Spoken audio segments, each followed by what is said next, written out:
Magandang hapon sa inyong lahat.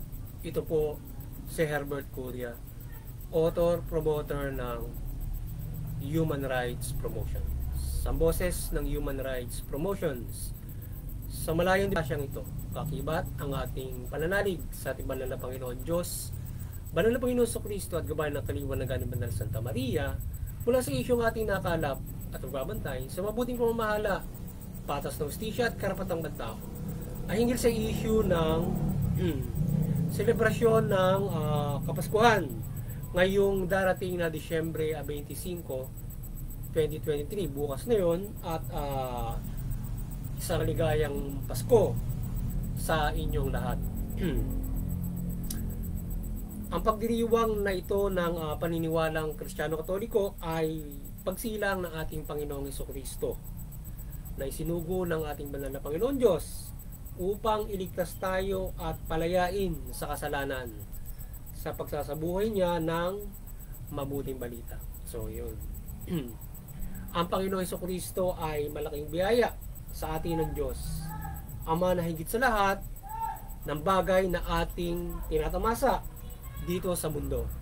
Ang spiritual, ang pagpapalang ito ay walang hanggang pagpapala ng buhay at biyaya ng Diyos na hindi natin maiisip na matatamasa sa takdang panahon ay matatamo ng maliligtas at maging sa pang-araw-araw na pamumuhay natin dito sa mundo. So itong Kapaskuhan na tinatawag na pinaniniwalaan ng Kristiyano-Katoliko, ito yung pagsilang ng ating Panginoon Jesucristo, na kung saan ito ay walang katumbas na biyaya ng ating banal na Panginoon Diyos sa sangkatauhan. Higit pa, tinatamasa natin sa buong mundong ito yung biyaya ng pagsugo ng Panginoon Jesucristo, sapagkat lahat ay nilalang sa pamamagitan ng Panginoong Jesucristo. Kaya higit pa yung ibibigay ng Panginoon Diyos sa atin mula sa Panginoong Jesucristo. Kaya nga tayo ay binibigyan muli ng panibagong buhay at panibagong mundo, at inila sa atin na yung tinakda ng ating Panginoong Diyos. Kaya higit pa rito sa mundong ito na tinatamasa natin yung ibibigay ng Diyos mula Panginoon Jesucristo, kung tayo ay yayakapin at mananampalataya sa ating Panginoon Diyos mula sa Panginoong Jesucristo. Kaya yung pagpapalang spiritual na yan na binigay niya sa atin from Jesus Christ ay isang hindi matatawarang pagpapala at pagmamahal ng ating banal na Panginoon para sa sangkatauhan. Kaya tayo ay manampalataya, makisa tayo sa pagdiriwang nitong Kapaskuhan, at hindi lamang sa tradisyonal na pinagdiriwang na birthday, kundi isabuhay natin syempre yung kalooban ng Diyos na inihayag, isinagawa ng Panginoong Jesucristo mula doon sa mabuting balita. Yan, sa pamamagitan ng Panginoong Jesucristo nilikha ang lahat. Kung kaya walang biyaya ang hindi bibigay sa atin sa pamamagitan ng Panginoong Jesucristo, ating hilingin ng buong puso sa ating pang-araw-araw na pamumuhay ang nais nating hilingin sa Diyos at Panginoong Jesucristo. Yan ay tayo. Kagaya nga na nasabi natin kanina, higit pa sa bundong ito at sa lahat ng bagay, yung pagpapalang ibinigay sa atin ng Panginoong Jesucristo. Gayunman ay hindi lamang dapat tayo doon sa material na kapokus, kundi doon sa pagpapalang spiritual na ating tatamasahin pagdating ng takdang panahon na itinakda ng ating Panginoon Diyos. Gayunman, sa pang-araw-araw na pamumuhay na ito ay gagabayan niya tayo mula nga sa kanyang inihayag mula dito sa mapayapang pagpapabago o pagbibigay pagkakataon para mapalaya tayo doon sa mga pagkakasala at tayo makapamuhay ng mabuti. Gayunman, hindi lahat naniniwala. Ilan lamang tayo mga Kristiyano na naniniwala sa Panginoon Jesucristo at ibang mga paniniwala na mayroon din paniniwala sa ating Panginoon Jesucristo, pero mayroong hindi naniniwala na taliwas dito, at syempre may mga patuloy sa paggawa ng kasama at hindi rin marunong sumunod sa mga kapamahalaan na tinatag ng ating banal na Panginoon Diyos. O itong mga kapamahalaan na iba ay taliwas ang kanilang mga panuntunan para sa isang mabuting pamumuhay. So ngayon ang Human Rights Promotions ay mariing sumusuporta sa mabuting pamamahala, patas, hustisya at karapatang pantao. At sa isyong ito ng pagdiriwang ng Kapaskuhan o kaarawan ng ating Panginoon Jesucristo ay binabati namin kayo ng maligayang Pasko at maligayang kaarawan sa ating Panginoon Jesucristo. Advance happy birthday sa ating Panginoon Jesucristo at maligayang Pasko sa inyo lahat. So, yan, advance na po tomorrow. Yan. Sana ay marami ang makiisa sa pagdiriwang na ito. At tayo ay nakikisa sa parang isang simpleng birthday na salo-salo. Tayong lahat ay nagsasalo-salo mula doon sa ating mga magkakaisa sa ating buong komunidad at buong mundo. Yan, sama-sama natin ipagdiwang ang kanyang karawang ito sa taong ito at taon-taon na tradisyonal na pagsasalo sa kaarawan ng ating Panginoon Jesucristo ang Mesiyas. So pasalamatan natin ang Panginoong Diyos at Kristo sa kanilang pagpapalang ito at pagbibigay sa atin ng pagkakataon. So, ating pasalamatan ng ating Panginoon Diyos at ang Panginoong Jesucristo sa pagbibigay ng pagkakataon ito. Yan, yun yung pangunahin na pa-birthday natin sa ating banal na Panginoon sa pasasalamat. Yan. So, pa-birthday natin sa Panginoon Jesucristo, pasalamatan natin ng Diyos, pasalamatan natin ng Panginoon Jesucristo. At higit sa lahat tayo ay magkaisa na mayroong pagtupad doon sa kanyang kalooban o ng mabuting balita. So yan yung ating ipa-birthday sa ating Panginoong Diyos, ang maigting na pagyakapan ng pananampalataya at pagsasagawa ng mabuting balita. Yan ang dapat na sa buhay natin, yung alalahanin natin sa tuwing araw ng Pasko, ng pagsasabuhay ng mabuting balita. Hindi lamang tuwing Pasko, for the whole life. Yan.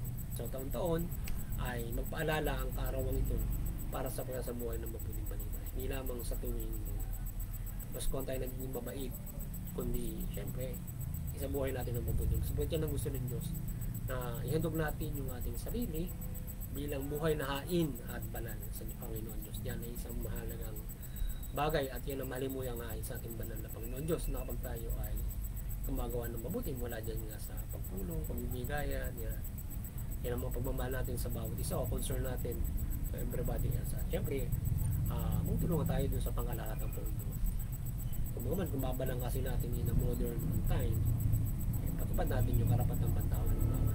So everybody lives good. But not necessarily, but kahit tayo ay mamuhay ng pantay-pantay patas, may mga bagay pa rin na tayo ay magtutulungan sa iba't ibang aspeto ng buhay. Kaya pag nagkaroon ng sakuna, nasulungan ka, iba't ibang mga nagkaroon ka naman ibang mga sakit na kinakailangan mo na tulong ng iba.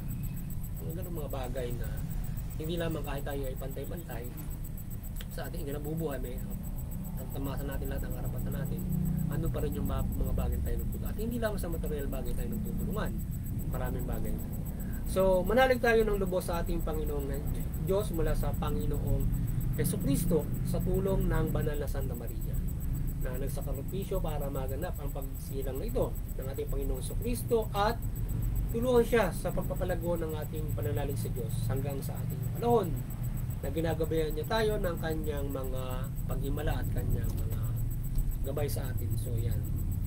Kaya manampalataya tayo na lubos sa ating Banal na Panginoong Jesucristo sa Banal na Panginoon Diyos. At gayon din ay pasalamatan natin ng ating Banal na Santa Maria. Huwag natin kalilimutan na pasalamatan ng Banal na Santa Maria na napangunahin sa ating mga tao na naging instrumento para may sakatuparan itong nais ang ating Banal na Panginoon Diyos na ito, na magkatawan tao ang Panginoon Jesucristo at tayo ay mapatawad sa ating pagkakasala at masamahan niya tayo sa ating buhay.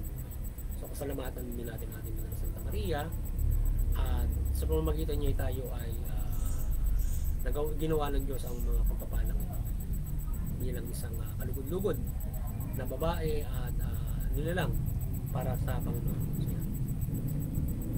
Palagi tayong magtatamasa ng higit pa sa mundong ito na ibinigay sa atin ng Panginoon Diyos sa ating pananalig sa ating Panginoong Jesucristo. Mula sa pasasalamat natin ay isagawa natin ang gabay ng mabuting balita upang maligtas tayo at mamuhay ayon sa kalooban ng Panginoon Diyos at Kristo Jesus at ating regalo sa kanyang kaarawan.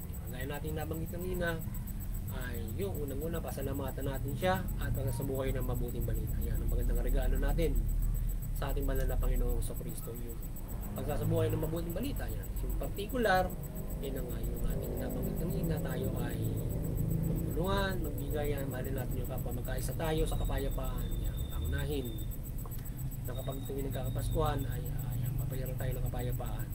Kung may kapayapaan, tayo ay mayroong kaligtasan sa anumang uri ng mga karahasan. At yan, siyempre tayo ay sa pagsasalo-salo, tayo ay nagbibigayan. At hindi lamang yun, sa pamumuhay tayo magtulungan. Yan yung isang magandang regalo at maging instrument tayo ng Panginoon Diyos para sa biyaya niya sa ating kapwa-tao.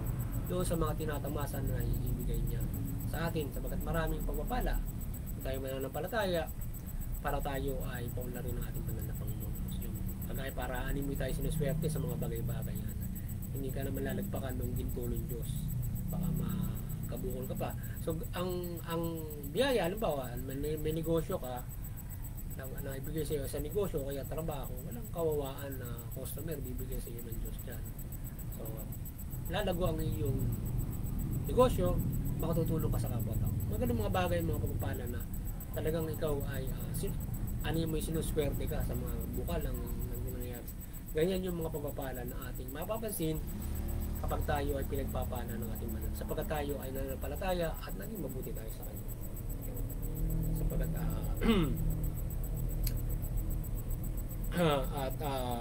ating palaganapin ang pag-ibig at pagkakaisa sa pananalig sa Diyos at Kristo Isus at pamumuhay na ito upang tamasahin natin ang maunlad at ligtas na pamumuhay. Sa pagpapalang natatamo natin, ibahagi natin sa ating kapwa ang iba pang maging instrumento tayo ng pagpapala ng Diyos sa kapwa natin bilang regalo natin sa ating Panginoon Jesucristo.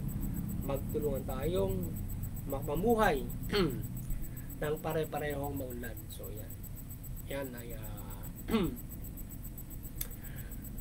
at muli dalangin at hiling natin sa Panginoon Diyos at Kristo Jesus sa kanyang kaarawan niya na gabayan niya ang bawat bansa na may patupad na ng Diyos ang karapatang pagtao mula sa bansang ito at mundo at mamahala ng mabuti ang bawat kapamalaan.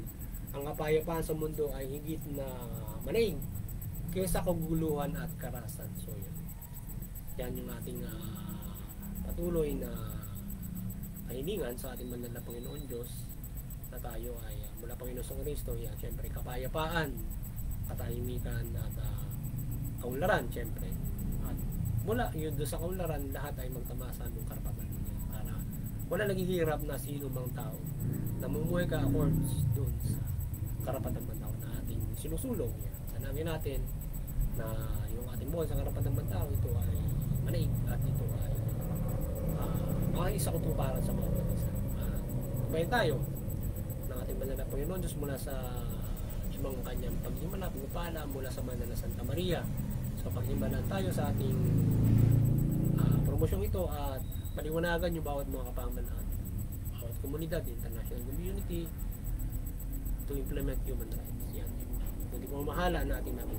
So yun, muli maliwanagan ng ni Banal na Santa Maria ang lahat mula pamahalaan at mamamayang Pilipino at talimay ng mabuting balita at ang pamahalaan ay makapamahala ng mabuti at matuwid at makatarungan at patas at ang mga Pilipino ay makasunod sa pamahalaan. Sa gayon, makapamumuhay tayo ng payapa, maunlad at naayon sa ating karapatan at higit sa lahat ay may kaligtasang spiritual. So kaya muli, magandang hapon sa inyo lahat at ang pagpapala ng Diyos at protekta ay sumating lahat. Yan. Sana ay nakapagsabuhay naman tayo ng sa isyong ito ng pagdiriwang ng Kapaskuhan o ito yung religious rights ng Christian Catholic na ating nanghigit ng karapatang pantao sa linggong ito. Yan. Magandang hapon sa inyo lahat at God bless you.